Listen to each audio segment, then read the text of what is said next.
Jemi tek piktura e radhës, ne do të vijojmë me një autor, të përfaqësuar edhe më herët në Artkant, por kësaj here kemi nderin dhe kënaqësinë ta prezantojmë nëpërmjet një vepre të vjetër. Është Ksenofon Dilo, zonja dhe zotërinj, nëpërmjet Dimër në Razm, me përmasat 59 x 35 cm, vaj në Kanavac, një vepër e vitit 1963, nëpërmjet çmimit 3.000 euro. Ja pra, Gens, ky Dimër në Razm, në fakt një tablo që pse jo të kujton shpesh ato ndikimet kubiste që shpesh herë piktori Dilo i ka pasur dobësi. Mos harrojmë që Ksenofon Dilo është një artist i cili është formuar në shkollën e Pragës, profesori i tij që është Novak, ai për herë ka pasur tendenca dekorative dhe mund të themi që ka pasur edhe një lloj strukturalizmi piktorik dhe e cila është transmetuar si studentët e tij dhe mund të them që një ndër studentët e tij më dinjitoz është Ksenofon Dilo, i cili erdhi në Shqipëri dhe e përçoi këtë frymë që e mori në Akademinë e Çekosllovakisë, Pragës, dhe siç e shohim këtu, ai ka qenë, mund të themi pa frikë, një autor më konsistent në historinë e artit vizual shqiptar.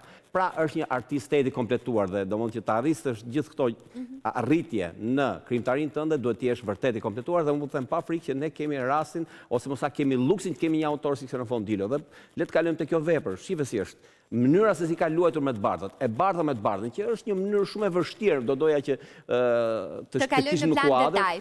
Pjesën e sipërme kemi për shembull malin e bardhë, pastaj kemi malin përmbi malin dhe qiellin, pastaj kalojnë poshtë që përsëri ai bën lojën e të bardhave dhe të grive, të cilat lodrojnë brenda një tjetrës me një princip totalisht të pastër grafik, me një zgjuarsi konvencionale. Çfarë bën?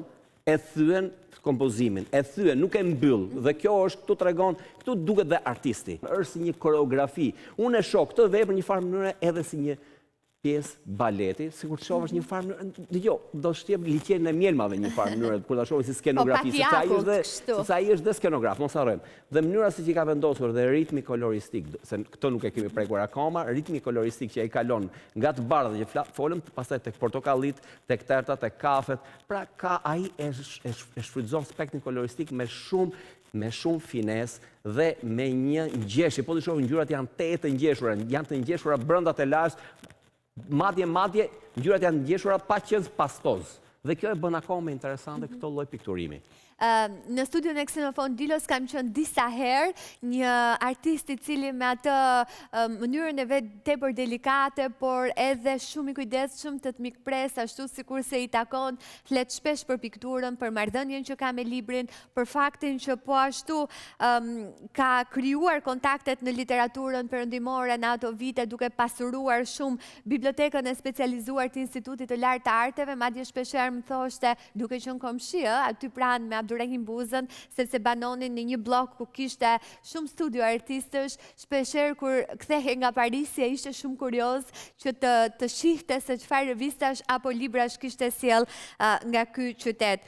Në pozicionin e drejtuesit të lidhjes së shkrimtarëve dhe artistëve të Shqipërisë, në vitet para mbajtjes së plenumit të 4, është dënuar po ashtu si një drejtues me prirje liberale. Në fillimet e krijimtarisë të tij, ishte një piktor realist dhe studiues i natyrës, tipar ky që i gjejmë në disa prej tablove si Mbrëmje në Razëm, Muzg, disa nga peizazhet e tij si Mbrëmje në pazarin e Shkodrës, Kujtim nga dimri i kaluar, ku ndihet edhe kubizmi edhe fauvizmi.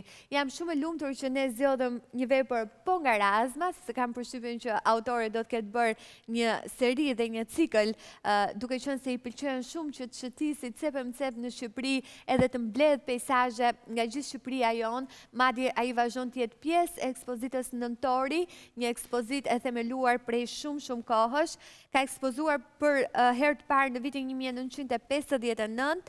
Në vitin 73 ekspozoi në Graz në Austri, më pas vizitoi Parisin së bashku me Danish Jukniun dhe skulptorin Kristaq Rama. E kështu me radhë ka qenë edhe drejtor i Galerisë Kombëtare të Arteve në Shqipëri nga viti 87 deri në 92 dhe ja pra ku e kemi sot sërish për herë të dytë në ciklin e programeve Artkant në programin numër 24. Ksenofon Dilon nëpërmjet Dimrit në Razm. Edhe kjo vepër mund të jetë lehtësisht e juaja. Do shtoja vetëm diçka të vogël. Shikoni me çfarë tingulli funksionon e kuqja brenda kuadrit, do doja që të kishim pikturën e plot, po shohësh e kuqja tingëllon në mënyrë shumë interesante duke në radhë parë duke dhënë thellësinë, po e dyta edhe duke na sjell një lloj dritesh të çuditshme brenda vetvetes.